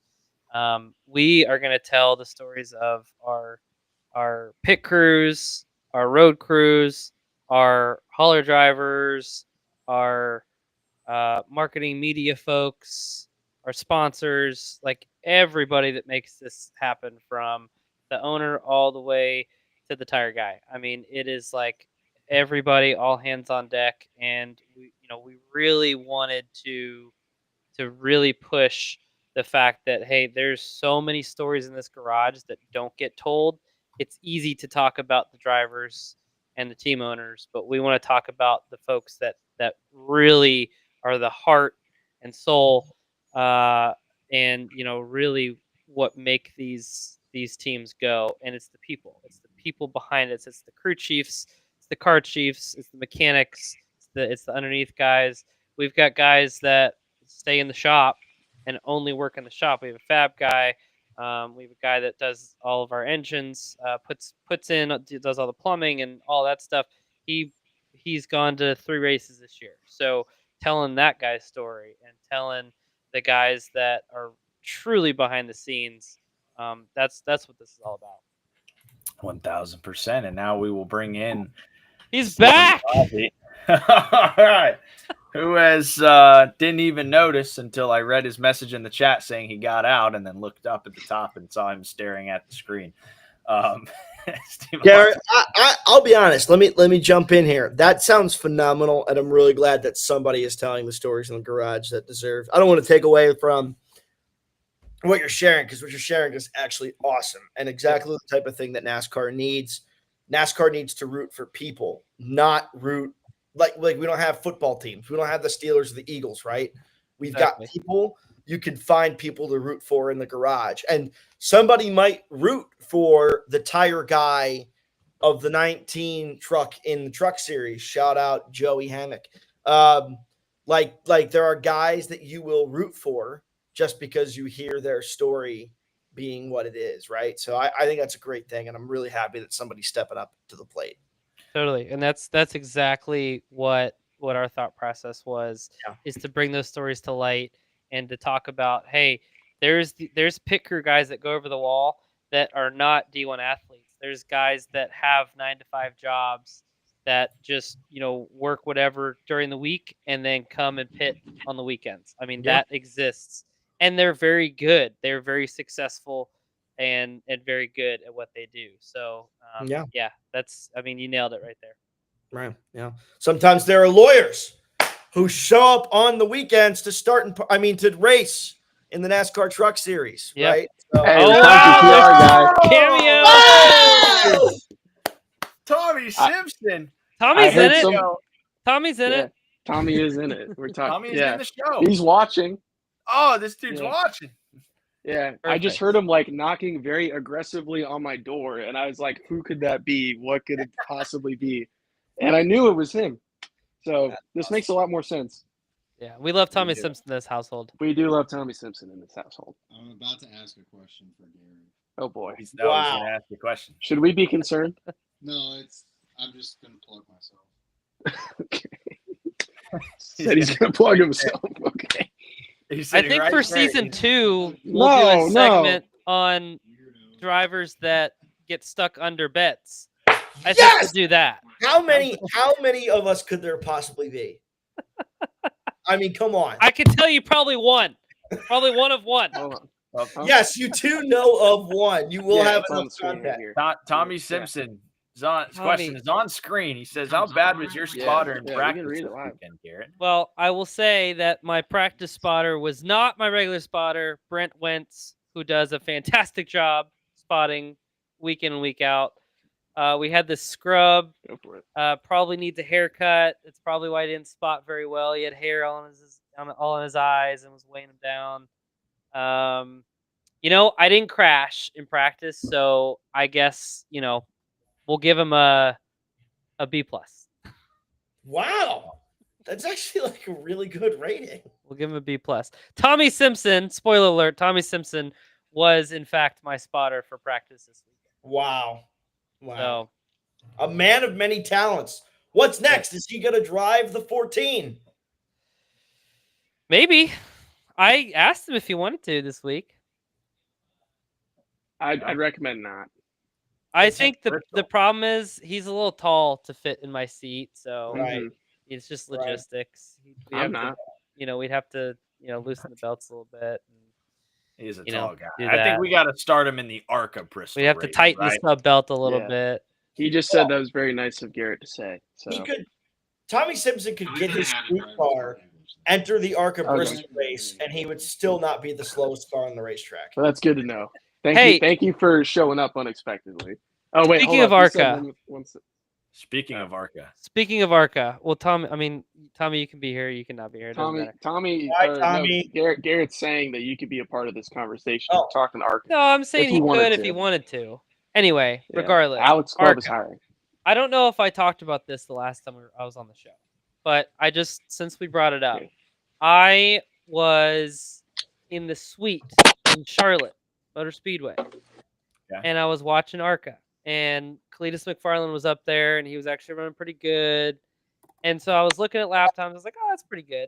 And I went to the back of the ARCA field, and there was multiple drivers that were going slower than what ride speed was when I worked at the Petty Driving Experience. Legitimately slower than what I was going. 38-second lap was the ride speed at Silver Speedway. Fantastic. Wow.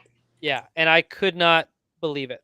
I saw somebody tweet today that ARCA at Bristol is the top spectacle in all of motorsports because it's the only place you can see like that mixed bag of race cars. And it's multi-class racing. It's IMSA racing. It really is. 100%. What is it? What do they call it now? Hypercars. It's hypercars and GT cars. Like 100%. I will give Tommy some credit here. I've seen him whip it on iRacing in our roommate simulator downstairs. Shout out Dawson Cram.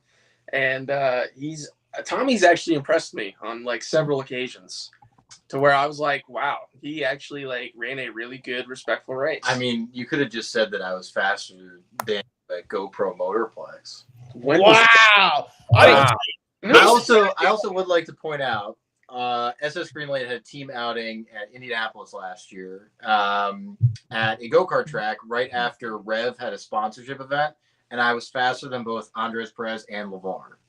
So wow. Okay, but Tommy, wait a minute. How fast was your go-kart? It was slower than Dawson Cram and Dean Thompson's, but faster than Mason Maggio's. So I think that puts me. That's not what I was not. That's not what I was looking for. That's not. Come on, PR guy. Come on, PR guy. Get it together. You need one comment. He's not doing it. He's not doing the thing. He's looking up something. No, he's not doing the thing. I have watched Mason Maggio go-kart before, and it is not pretty. Kyle was there.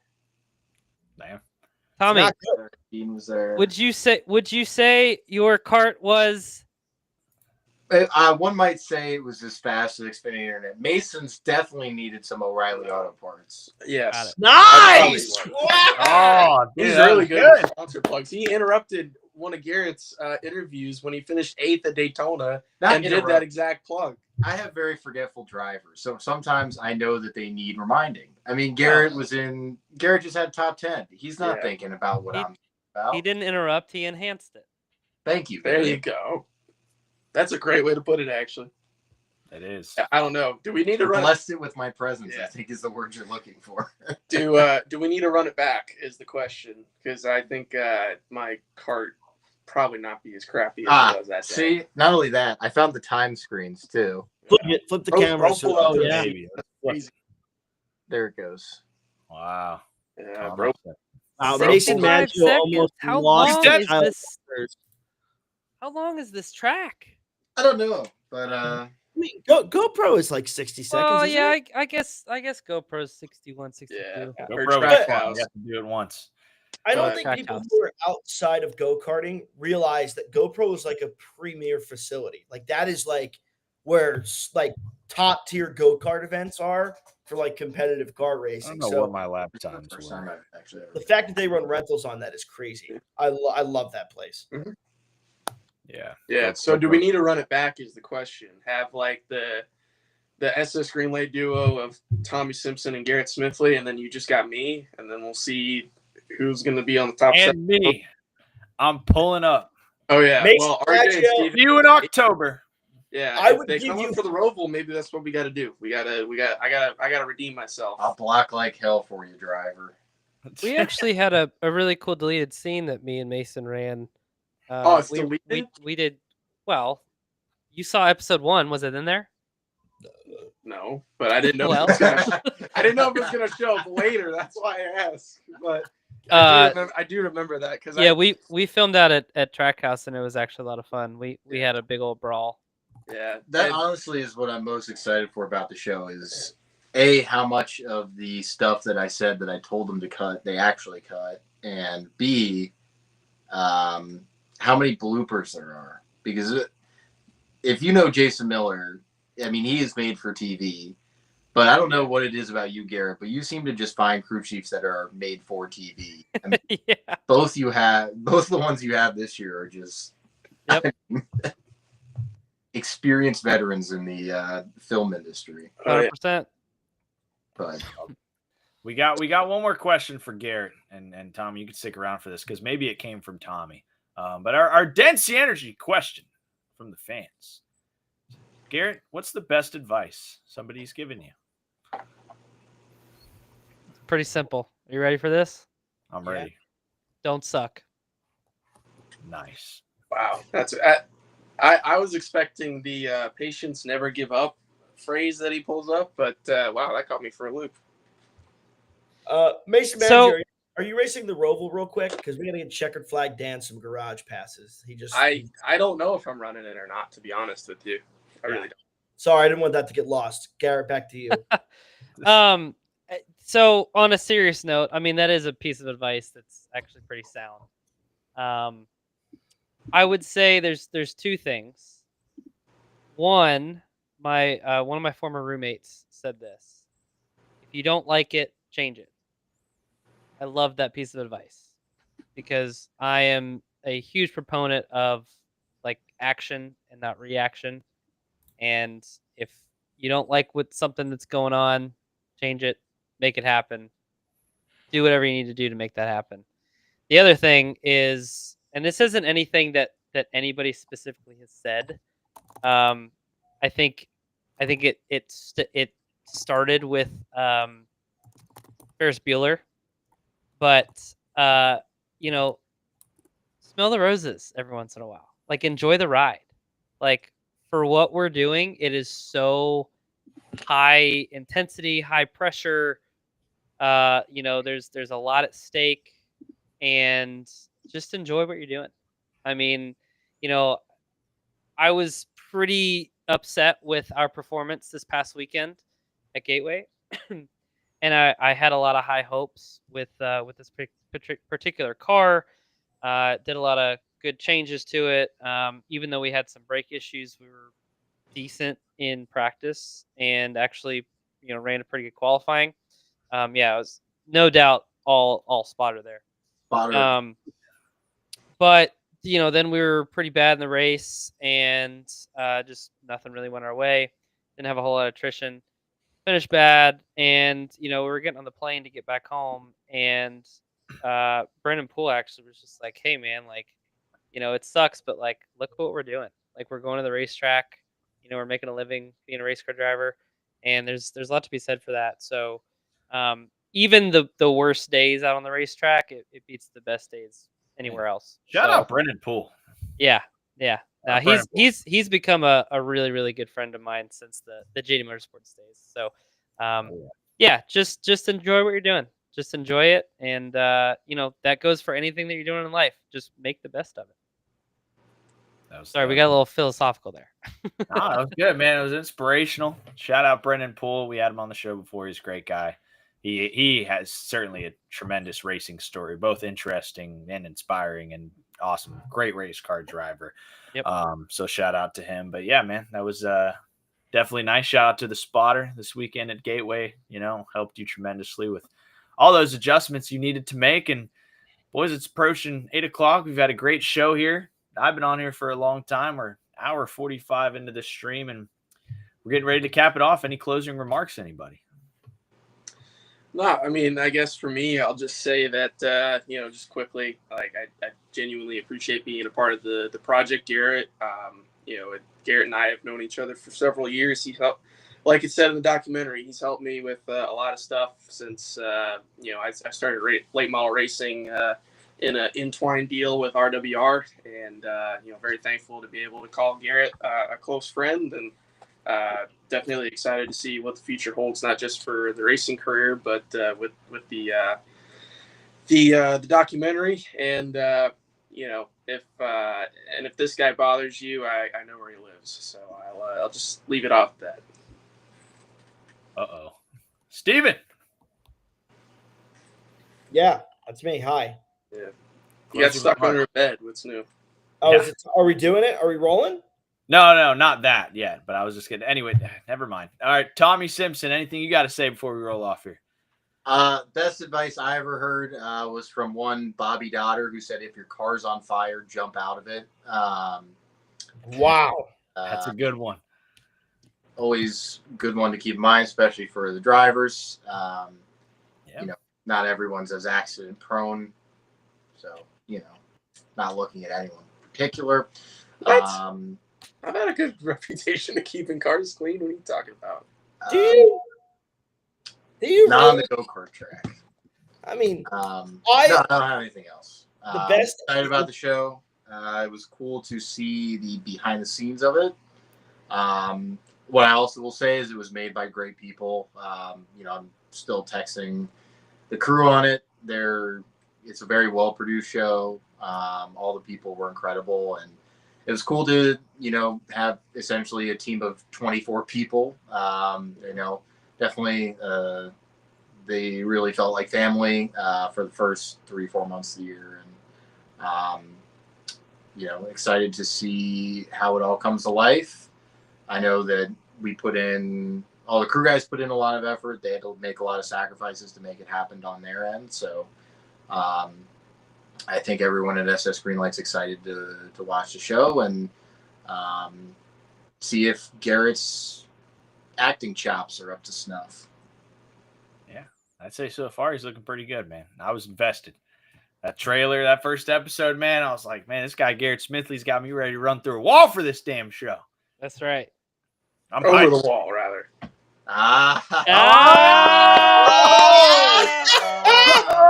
Nice. Wow. Love that. And with that, Stephen Malazzi, take us away. Hi. This is the Motor Stardom Show. Guess what? That's Garrett Smithley. He's not a NASCAR driver anymore. He's the executive producer of new television show Over the Wall in the top right. That's Tommy Simpson. Sponsorship guru, baby. Then you got below average go-kart driver Mason Maggio. Slightly above average go-kart driver RJ Starcevic. And the getting stuck under the bed master, Stephen Malazzi. We do this every single Tuesday, 7 p.m. So if you want to see what shenanigans we get up to next week, tune on in. Motor Stardom Show, Tuesdays at 7 p.m. Thanks for watching. Start time next week of 6:30, where we will welcome in Josh Rio. I feel like I nailed that, but Josh Rio. Amir Alexander. Shout out to Amir Alexander. Later, guys. Thank you guys for watching. Roll it.